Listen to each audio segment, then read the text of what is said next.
Hello everyone, it's Richard here again.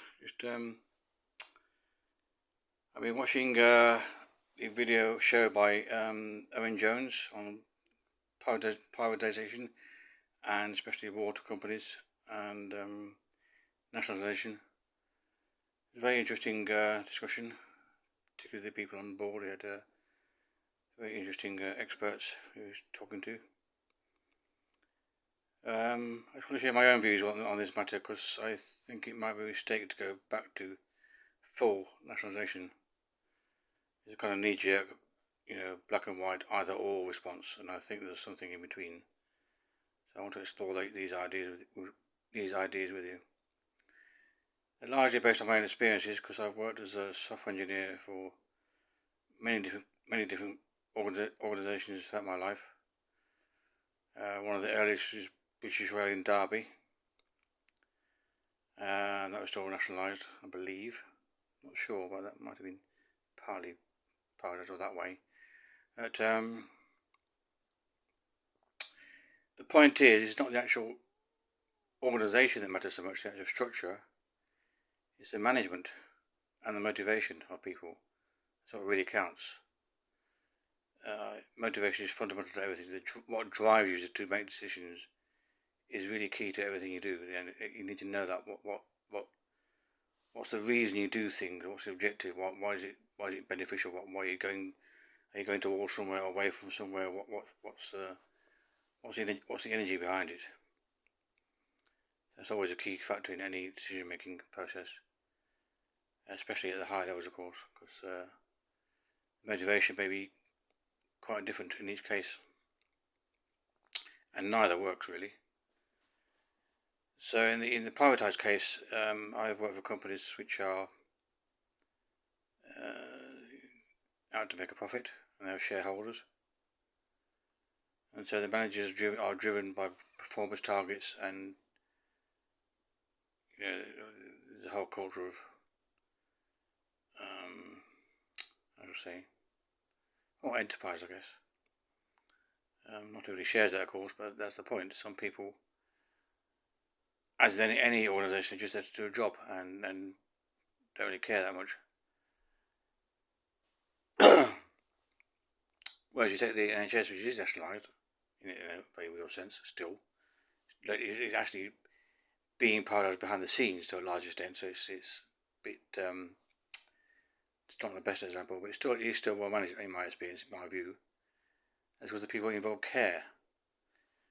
Oh, sorry.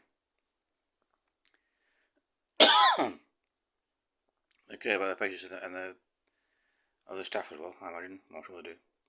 So they want the place to be well managed so they can spend the maximum time with the proper medical care, the clinical care, rather than actual management, which is important. You all need management. You all need filing systems and documentation and training and so forth, and manage resources. It's always required. But I think there's an optimal way of doing that, and when you combine that with the motivation, which in the case of NHS is to care for people, you take an organisation like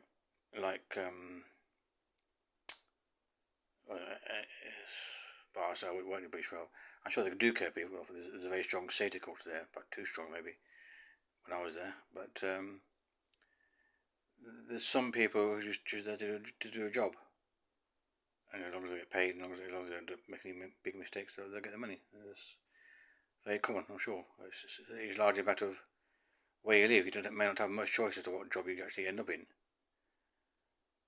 So if you live in Derby, and there's a good chance you'll end up working on the railways.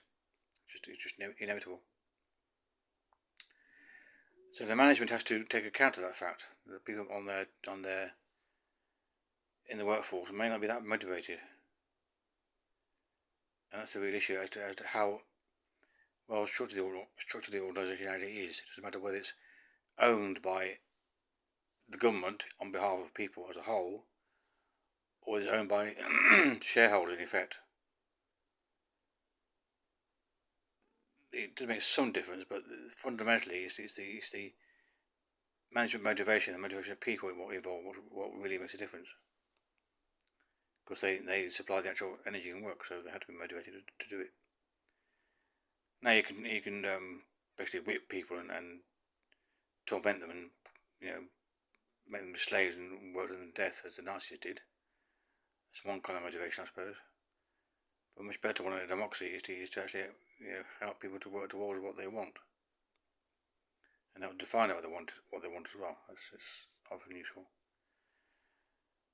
I'm rambling a bit, but never mind, we'll get there. As for management, my sense is that it's the best form of doing this is called teamwork. Now, I've seen this work in the British Army. I was a kind of guest consultant there at one time. Well, a few times actually. But in this case, what they had to do, given the fact that the army is actually a high risk occupation, because without saying really, you might get shot or blown up or whatever, it's just a fact of life, injured in some way. It makes sense if you can improve the decision making process to be optimal. And the best way to do it is basically to say that two heads are better than one. Now you can go to the opposite, you have too many cooks spoiling the broth. So there's an optimum number. There's about, according to scientists who study this, about 5 or 6 is the optimum team size. That includes the team leader, I think. Sorry. Yeah. Big pardon. So the team leader is someone who is ultimately responsible for the decision made on behalf of the team. He or she makes the decisions, but part of their job, the team leader's job, is to actually listen to the team members and encourage feedback from them. It could be good or bad, or just better ideas or comments or things you might have missed, anything. It's amazing how much you can get from a team. I know it's just people say team, but if you do it properly, it really works. Because you need a boss person, a leader, to actually decide what to do, rather than actually a consensus. It's not really not what I mean. It's not democratic, but somebody actually makes a decision, and that leader then passes that decision as part of another team higher up in the hierarchy. So the whole hierarchy could start with a person at the top who's the CEO or director or something, and have half a dozen people managing different departments. And in each department you have 5 different project leaders or whatever, and then maybe they have 1 or 2 teams under them. So that pooling of resources, that pooling of ideas and skills and communication is what really makes an organisation robust and effective and optimal, because the people at the coalface, so to speak, often know more than the managers above them, simply because the managers above are more remote. Which is a fact of life. Unfortunately, you get in a lot of these places, you get a culture of status. It's a very kind of animalistic thing. Say the boss might be top dog, and so of course he or she should have a fancy car, typically here, of course. You have to wear a suit, and you have to conform to the corporate norm, as it were, the groupthink. Going forward, is the American thing these days. So the point I want to make is not. There's a different way of approaching these problems. First of all, clearly what the problem actually is. That helps a lot. So in this case, we're talking about to the water companies. Obviously, not investing enough, and because the shareholders, I presume, just want their pound of flesh and short-term thinking. They don't care about long-term investment. They don't see the profit in it. So I'm guessing that's what's happened. It's just the people, the directors who actually make these decisions, are driven by the need to serve shareholders, and the shareholders want their money. Want their money back for the risk they took to invest in the thing in the first place. So the whole ethos is a bit suspect from that point of view straight away. Now, having a profit motive can work in the context of competition. if you're a small business, and I know maybe a butcher's in the high street might be competing with a supermarket down the road, possibly. That can happen. And in principle, that can lead to an improvement in service. I think that's fairly true. Not always true, but fairly true. But as I said before, if the NHS is taking an example, the last thing I want to do is privatise it, because it's national health and it's health. You can't really can't buy love. You can't buy care, really. I know you can pay for carers, but the actual service you get depends on the person, and that person will typically care more about actual providing a service for their patients or person that to care for, rather than actual making money. So there's often a case in the nurses and doctors actually make huge sacrifices for their patients and for the service as a whole, but it's unsustainable right now because of severe underfunding and mismanagement. It's all driven by ideology. The whole thing is just unscientific management and beliefs, which privatize everything. That's always the way. It's always the way to success. Just nonsense. You look at these giant corporations. Fundamentally, the problem is you have a lot of power in few hands, and those few decision makers, because of the context in which they operate, the shareholders or whatever, can make decisions that affect millions of people, often adversely. Affect many people adversely. So, the whole issue of management and how big organisations should be managed, including the government especially, is really important, and I think we should discuss it more.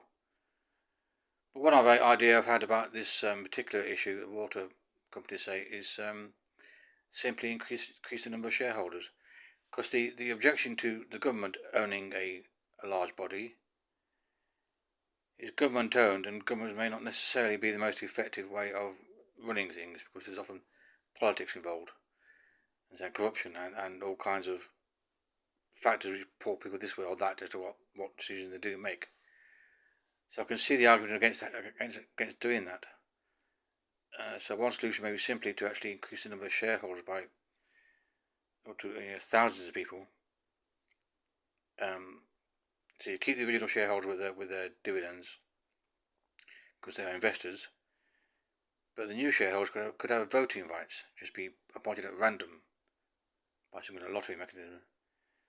So you might get a letter one day, letter in the post one day, say, oh, you're now a voting rights this particular company or organisation, and if you care about that thing, you might keep it. If you don't, you could swap it with somebody else who has something you do like. So there's a kind of marketplace there, I envisage. So it could be a way of actually spreading the power, the decision making process. So shareholder meetings now be much more widespread, have a less narrow view, and therefore tell the board or directors which directions to take, which could be, say, a greener one, for example.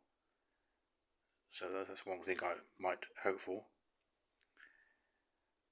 But I don't know that will work or not. It's just an idea I've had. I don't think it's been done before yet. But as I said, I've worked in several different organisations. One was the Land Registry in Plymouth, and I was really quite impressed with that. It was well managed. And I asked about the reason for that. And basically, it's an agency of the government, but it's still run by civil servants. So it's a kind of a nod toward privatisation, if you wish. But because it's a land registry and it's so seriously important, with large amounts of money and possible fraud involved, it has to be taken, has to be kept close to the government chest as well. So, or highly regulated. So, the kind of rules they went by, they're legally obliged. I think this is correct. They're legally obliged to cut their prices, the charges, year by year. I think it had to be a minimum of 0.4% or something, some smaller. But the point was that each year, when the accounting came around, it didn't actually cut their charges to their customers, which in this case would be, I suppose, building sites and so forth. If people want to look up services, and the legal people who actually, the conveyancers who want to look up property details and so forth, those charges had to be reduced year by year, which meant that the organisation as a whole either had to cut funding to its staff or make things more efficient, more productive. And clearly this stuff wouldn't be happy with having a pay cut, so they were incentivized to actually make things better all round and work together and innovate and invest and so forth. So I thought overall it was a very good model. It wasn't perfect. There were some issues, but they weren't management issues. They were just issues of management, as in individuals or teams maybe. But the actual management structure I was quite happy with. It seemed to work. So yeah, so I'll offer those ideas too. But the takeaway point for me, I hope you'll get this, is okay, privatisation is often unhealthy, especially if the water is literally unhealthy because of all the shit in the rivers. But nationalisation, as in kind of the going to the opposite pole of the issue, may not be the answer either. Of course, you need to consider the motivation and how the resources are actually managed within that organisation. So if the objective is to get improved performance, make it optimal, you need to design the management structure and the motivation structure too. And that takes some thinking about. It's not just a simple issue of either or. So once again, thank you for listening and viewing, and please comment, please give feedback. I welcome that, as always. If I'm got any suggestions for improvement or how I can improve my presentation, I'd be very keen to hear those or read those. And liking the video, if you do, helps with the YouTube algorithm apparently, as does subscribing. So please consider doing that also, and spreading the word via Twitter or TikTok or Instagram, whatever you can do, really. It all helps. Thank you very much, and goodbye, and see you later.